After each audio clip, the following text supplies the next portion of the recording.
I just got the Shark Rotator Liftaway NV501. Let's unbox it and test it out. Top view of the box.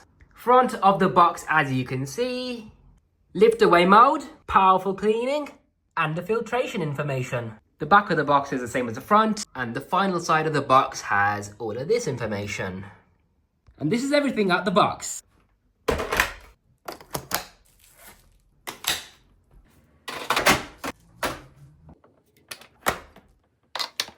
The Shark Rotator is now fully assembled.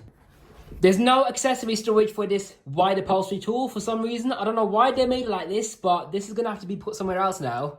By turning the upper cable hook, you can remove the entire cable fully. Now let's see how it works on carpet. To start vacuuming, you click on the cleaner head right here, and the power button is located right over here.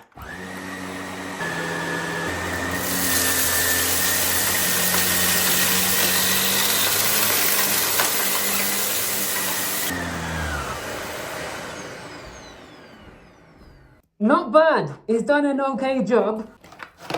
Here's all the dirt in the bin. And as you can see, the filter has gotten this dirty already. And that's the state of the filter in there.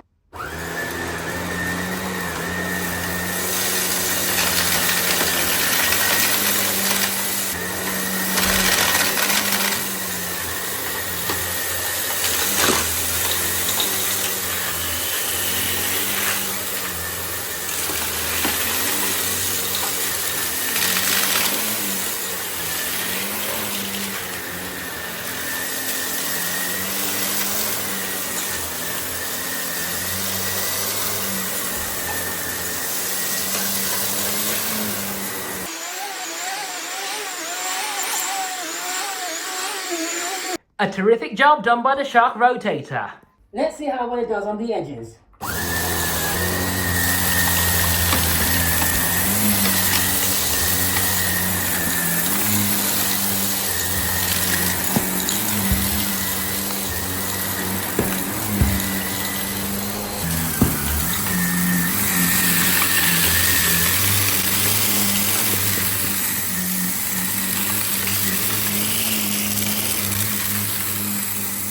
Unfortunately, it didn't do that well on the edges, on the left-hand side, on the front, or even on the right-hand side. Well, it did a little bit better on the right-hand side, actually, but as you can see, not perfectly. Then again, that's what the crevice tool is for.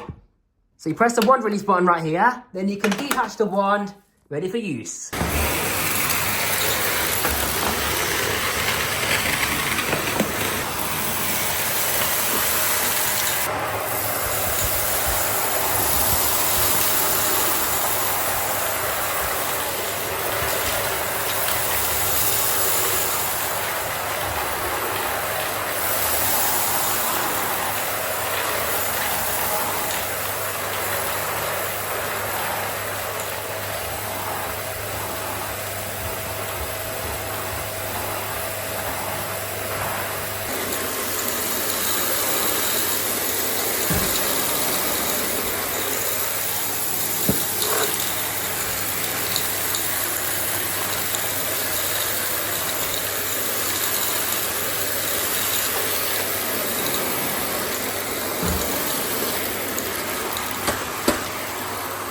Unfortunately, it's leaving a lot of stones behind on the floor.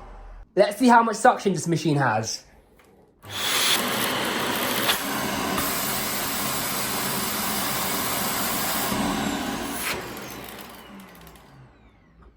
The motor in this is really powerful.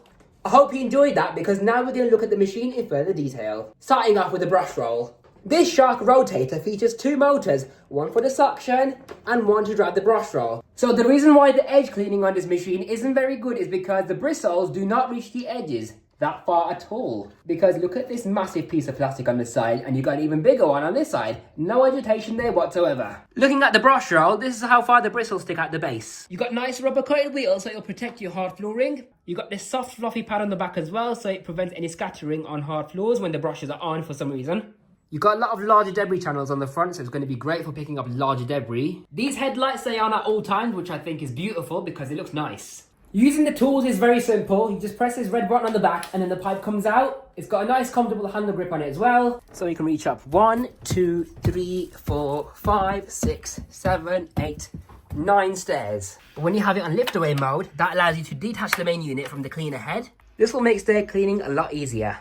This swivel joint is very cool. You can remove the pipe for any blockage inspection right here, like so. And what I like about this machine compared to other sharks is that the pipe comes at the base of the machine, so it's more likely to follow you around like a lovesick puppy rather than falling over compared to other sharks. You've got this door that opens up like a washing machine for further blockage inspection.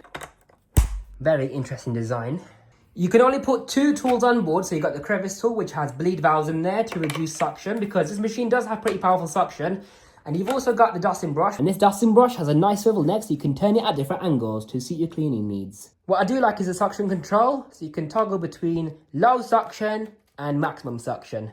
And everything locks into place satisfyingly with a secure lock. Emptying the bin is really simple. You just lift up on this red clip right here, press this red button, and the bin flap opens up. You can also open the top part so you can access a cyclone, which is prone to getting clogged, as you can see. A lot of hair likes to get wrapped around here, so just make sure you clean that out. Now, this is the maintenance you've got to do with this machine, otherwise you will lose suction. So there's a pre-motor filter right here, which is a sponge, and you've also got a pad filter right in here as well, which will also need washing.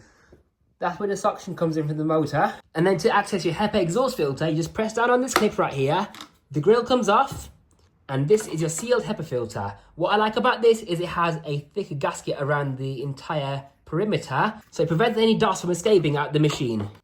As long as you keep the filters clean, and also keep this cyclone shroud clean, this machine should never lose suction. In conclusion, here's what I think about the Shark Rotator. Starting off with the good points. I like how powerful it is on carpets. It's got a fantastic motorized brush bar, and it's got pretty strong suction. It's got a large bin capacity. It has sealed HEPA filtration. It has a nice wand and hose design compared to other Sharks as well. It's less likely to fall over, and the lights are cool. I like the headlights staying on at all times, and even the brush bar switch lights up, which is really cool. I like the suction control on the handle. I like that it has rubber coated wheels. The handle grip on this isn't as rubberized as other Sharks, so it's kind of on your hands. And I like how quiet it is.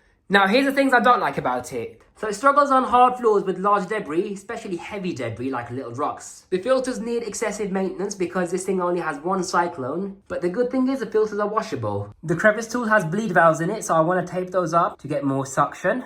And there's no tool storage for this upholstery tool. So overall, the Shark Rotator gets a solid 7 out of 10 from me.